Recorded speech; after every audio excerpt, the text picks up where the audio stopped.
Iran దివంగత supreme leader Ayatollah Ali Khamenei అంత్యక్రియల తొలి ప్రార్థనలు టెహ్రాన్లో అత్యంత ఉద్వేగభరిత వాతావరణంలో జరిగాయి.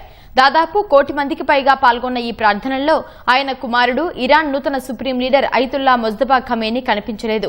మార్చిలో సుప్రీం లీడర్గా పగ్గాలు చేపట్టినప్పటి నుంచి ఆయన ఒక్కసారి కూడా బయటకు ప్రపంచానికి కనిపించలేదు. ఈ నెల 9న జరిగే అంత్యక్రియల్లోనైనా పాల్గొంటారా లేదా అనే విషయమై సస్పెన్స్ నెలకొంది.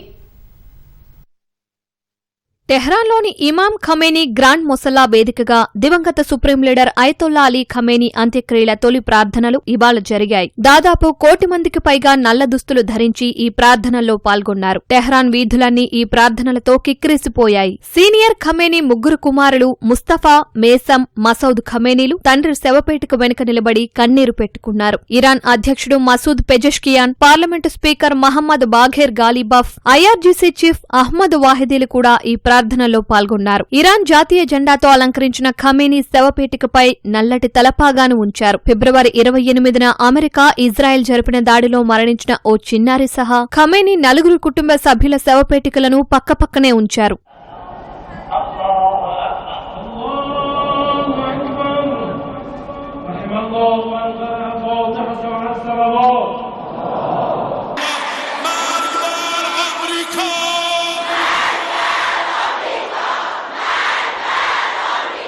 తండ్రి మరణం తర్వాత ఇరాన్ సుప్రీం లీడర్గా బాధ్యతలు చేపట్టిన ముజ్తబా ఖమేనీ మాత్రం ఈ ప్రార్థనలకు హాజరు కాలేదు. గత వారం జరిగిన ఆయన భార్య జహ్రా హదాద్ అదెల్ అంత్యక్రియల్లో కూడా ఆయన పాల్గొనలేదు. ఫిబ్రవరి 28న జరిగిన వైమానిక దాడుల్లో ముజ్తబా తీవ్రంగా గాయపడ్డారని, ఆయన ముఖంతో పాటు కాళ్లు దెబ్బతిన్నాయని అంతర్జాతీయ నిఘా వర్గాలు భావిస్తున్నాయి. ముజ్తబా భద్రత దృష్ట్యా ఆయన ఆచూకీని గోప్యంగా ఉంచాలని Islamic revolutionary guards core IRGC నిర్ణయం తీసుకుంది. ఇరాన్లోని 5 నగరాలతో పాటు పొరుగున ఉన్న ఇరాక్లోని షియా పవిత్ర స్థలాల్లో కూడా ఖమేనీ అంతిమయాత్ర సాగనుంది. సోమవారం టెహ్రాన్ వీధుల్లో ఖమేనీ అంతిమయాత్ర మొదలవుతుంది. జూలై 9న మషద్ నగరంలోని ఇమాం రెజా మందిరంలో ఖమేనీ అంత్యక్రియలు జరగనున్నాయి. ఆ రోజైనా ఇరాన్ సుప్రీం లీడర్ ముజ్తబా ఖమేనీ హాజరవుతారా లేదా అనేది సస్పెన్స్ గా మారింది. తండ్రి అంత్యక్రియల ముగింపు ప్రార్థనలు స్వయంగా చదవాలని 56 ఏళ్ల ముజ్తబా భావిస్తున్నట్లు న్యూయార్క్ టైమ్స్ కథనం పేర్కొంది.